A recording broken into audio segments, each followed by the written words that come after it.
pode vir a atingir instituições financeiras, por exemplo, no Brasil, que mantenham a vida financeira dos seus atingidos, no caso, o ministro. Por exemplo, um banco que, mesmo público, onde ele tenha conta, onde tenha cartão, e pode fechar negócios nos Estados Unidos para essa instituição. Então, olha a gravidade e como ainda pode escalar a decisão a partir dessa lei do governo dos Estados Unidos. Quer dizer, você simplesmente fechar as portas para uma instituição financeira que realiza de câmbio a investimentos, tem escritórios nos Estados Unidos. Quer dizer, a partir dessa lei que foi feita realmente para graves abusos de direitos humanos, para graves casos de corrupção, mudada, claro, para máfia, para todo tipo de milícia, enfim, o quanto ela está sendo usada, e não foi só usada por Trump,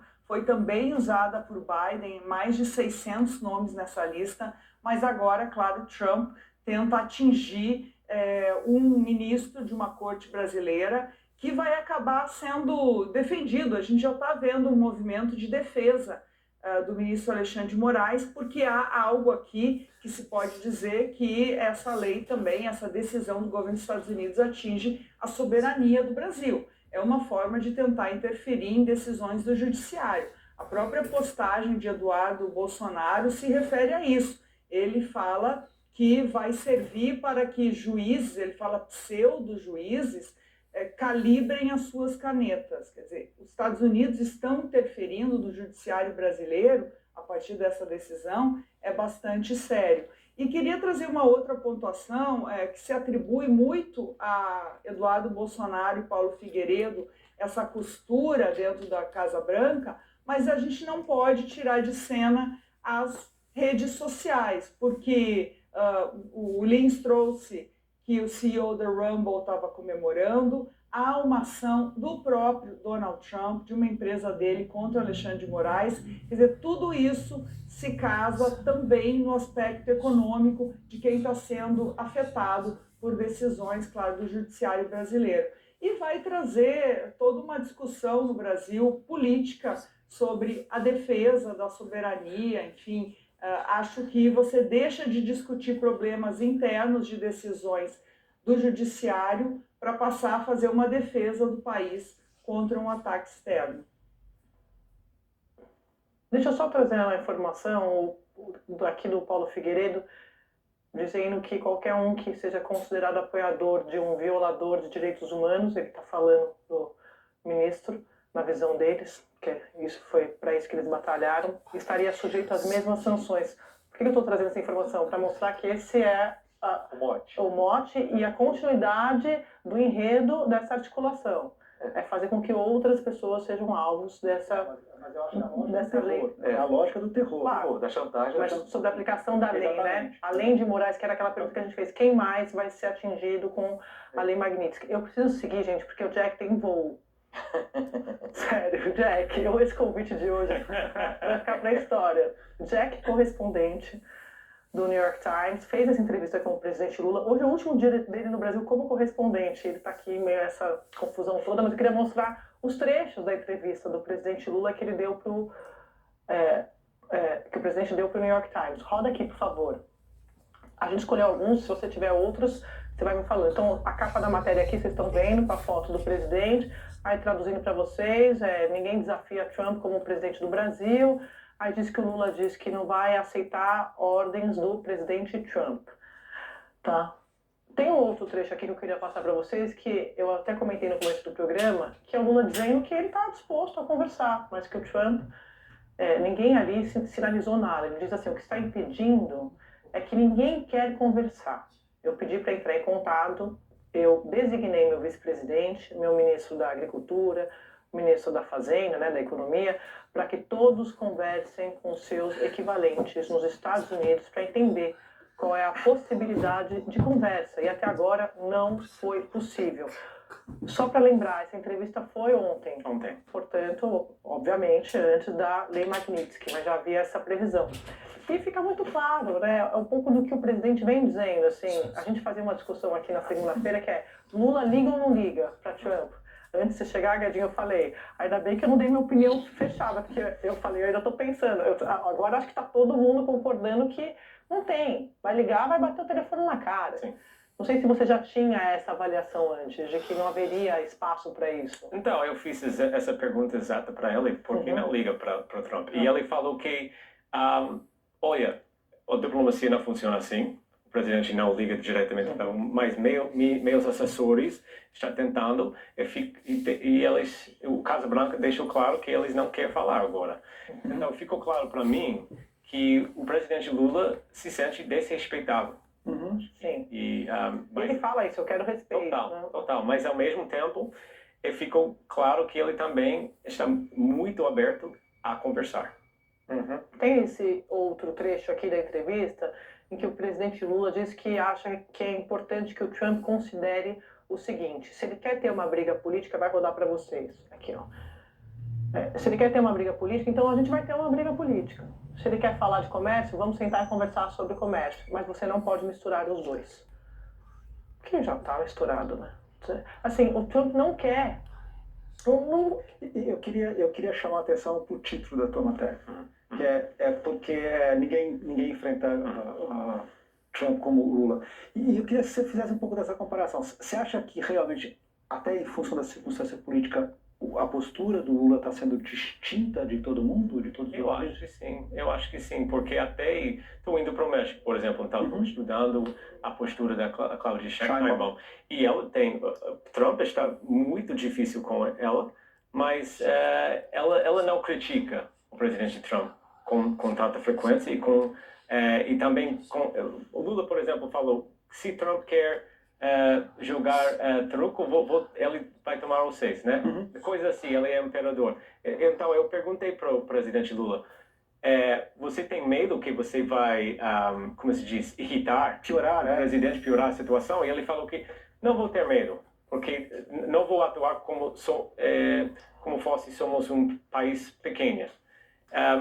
Mas eu acho que para ele, politicamente, no Brasil, isso tem sido bom, mas pode piorar a situação com o presidente Trump, porque a gente sabe que o presidente Trump é uma pessoa que não gosta de ser criticado. Sim. Então, e eu acho que a notícia hoje é um sinal que talvez a estratégia não está funcionando. Mas, ao mesmo tempo, eu acho que é muito difícil haveria outra estratégia? Eu acho que essa era a pergunta. E prever as ações do presidente Trump, porque ele é muito imprevisível. Ele pode ser o interlocutor mais simpático possível e o presidente Trump ainda vai atacar. Jack, muito obrigada. Espero que você tenha gostado de estar aqui, tanto quanto a gente gostou de tê-lo conosco. Que país vocês têm? Que país? É uma das maiores alegrias da minha vida. Volte sempre. Seja muito bem-vindo. Vou me casar com uma carioca. Então, boa sorte no México. Obrigado. Boa sorte. Parabéns por escolher carioca. Estamos à sua disposição. Beijo, obrigada. Deixa eu só trazer a nossa Miriam Leitão, todo mundo apurando ao mesmo tempo agora, né? Só trazer a informação que está lá no blog dela. Roda aqui, por favor. Ela acabou de me mandar, ó. Dizendo que o ministro Moraes não tem contas nem bens nos Estados Unidos, tá? E que ele está demonstrando aos seus interlocutores não estar preocupado com as sanções impostas pelo governo americano com a lei Magnitsky. Então, a primeira repercussão que a gente tem é essa vinda da Miriam Leitão junto a interlocutores do ministro Moraes. Segue a Miriam contando lá no blog dela no Jornal o Globo que há 2 anos o visto do Moraes está vencido e ele não se preocupou em atualizar. O problema não é pessoal, diz a Miriam, portanto, e ele tem dito a interlocutores que não pensa em reagir nem se sente atingido. Então, Moraes não tem contas nem bens nos Estados Unidos, uma das sanções previstas aí pela lei Magnitsky. Falando sobre o tarifaço, eu vou chamar o Guilherme Bausa, que ele tem informações.